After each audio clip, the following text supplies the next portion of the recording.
কক্সবাজারের উখিয়া টেকনাফে প্রতিনিয়ত ঘটছে অপহরণের ঘটনা।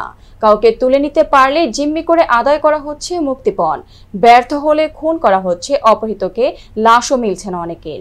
এই অঞ্চলে গত ৮ বছরে অপহরণের শিকার হয়েছেন অন্তত ২৯৪ জন। এ নিয়ে আতঙ্কিত বাসিন্দারা। কক্সবাজার থেকে মোহাম্মদ নুরের তথ্যচিত্রে বিস্তারিত।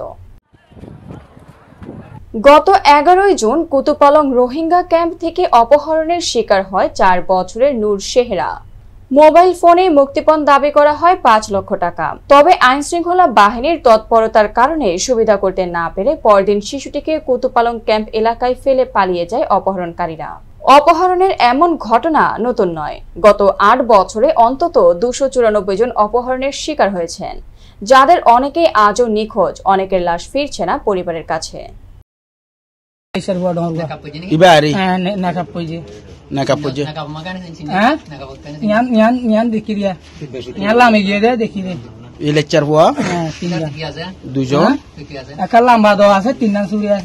আমাদের কক্সবাজার দক্ষিণাঞ্চলের উখিয়া টেকনাফে শিশু থেকে বৃদ্ধ পর্যন্ত কেউ বাঁচতে পারে নাই, যারা অপহরণকারী যারা রয়েছেন তাদের কাছ থেকে। গভীর পাহাড়ে সাধারণ জনগণ কোনো ক্ষেত্রে গাছের জন্য যে কোনো বিষয় নিয়ে যেতে পারছে না, কারণ অপহরণকারী যারা রয়েছে তারা অত্যন্ত ভয়াবহ। টেকনাফের বাহারছড়া, জাহাজপুরা, লেদা, মুছনি, হিলা, জাদিমুরা ও হোয়াইটকংয়ে বেশি অপহরণের ঘটনা ঘটে।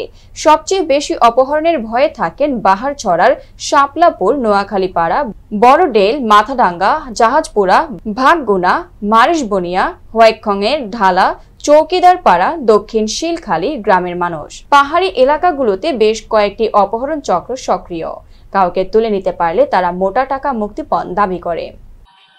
সেখানে পাশাপাশি রোহিঙ্গা ক্যাম্প থাকায় সেখানে মানুষ বারবার অপহরণের শিকার হচ্ছে এবং রোহিঙ্গারা কানাডার বাইরে অবাধে বের হওয়ার পারতেছে, সেই কারণে কিন্তু অপহরণের ঘটনাটা কিন্তু দিন দিন বেড়ে যাচ্ছে।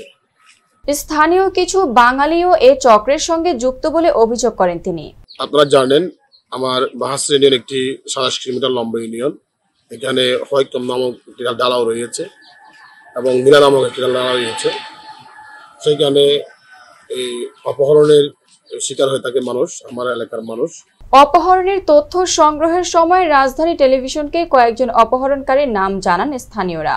টেকনাফের মুছনি নয়াপাড়া রেজিস্টার্ড ক্যাম্পের শফি বাহিনীর প্রধান শফি, রিয়াজ, সেলিম, হাবিউল্লাহ সহ অনেকে অপহরণ চক্রের সঙ্গে যুক্ত বলে অভিযোগ তাদের। অপহরণ বন্ধে প্রশাসন কাজ করছে বলে জানান টেকনাফ উপজেলার নির্বাহী কর্মকর্তা শেখ এহসানুদ্দিন। টেকনাফ ইতিমধ্যে একটি অপহরণ প্রবণ এলাকা হিসেবে আমাদের চারপাশে জনশ্রুতি হয়েছে এবং এটি দীর্ঘদিন ধরে এখানে শীতকালে আমরা দেখেছি অপহরণের পরিমাণটি বেড়ে যায়। এই লক্ষ্যে আমরা এবার পুলিশের পাশাপাশি নৌবাহিনী কর্তৃক তারা ইনএক্টু সিভিল পাওয়ারে উইথ ম্যাজিস্ট্রেসি আমাদের এখানে ডিপ্লয়েড হয়েছে। আমরা তাদেরকে ইনানি থেকে টেকনাফে তাদের ক্যাম্পটি স্থাপন করে দিয়েছি এবং বর্তমানে আমরা এই অপহরণের বিরুদ্ধে স্পেসিফিক ইনফরমেশনের ভিত্তিতে আমরা আমাদের পুলিশের সাথে সাথে নৌবাহিনী সাঁড়াশি অভিযান পরিচালনা করছে।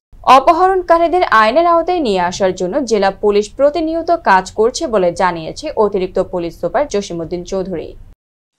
কক্সবাজারের টেকনাফে অপহরণ এবং মানব পাচার এই দুইটা সমস্যা একটার সাথে একটা খুবই অঙ্গাঙ্গিভাবে জড়িত। বিশেষ করে নভেম্বর থেকে আমরা এই বিষয়গুলো নিয়ে খুব আন্তরিকভাবে কাজ করছি। ইতিমধ্যে বেশ কয়েকটি মানব পাচারকারী চক্র আমরা গ্রেপ্তার করেছি, অনেক ভিকটিম উদ্ধার হয়েছে সম্প্রতি এবং অপহরণকারী চক্রদের বিরুদ্ধে পুলিশ সহ অন্যান্য আইন শৃঙ্খলা বাহিনী আন্তরিকতার সাথে কাজ করছে এবং তাদেরকে বেশ কয়েকটি গ্রুপ আইনের আওতায় আসছে এবং যারা এই কাজে সক্রিয়ভাবে কাজ করছে তাদের আমরা ডাটাবেস করতেছি এবং তাদেরকে তারা যে ফাইন্যান্সিয়াল ট্রানজাকশন করে এগুলো সহ এবং যারা এদের হিস্ট্রি নিয়ে আমরা হোলিস্টিক অ্যাপ্রোচে এই মানব পাচারকারী এবং অপহরণকারী চক্র তাদের বিরুদ্ধে আইনানুগ ব্যবস্থা আরো জোরদার হবে।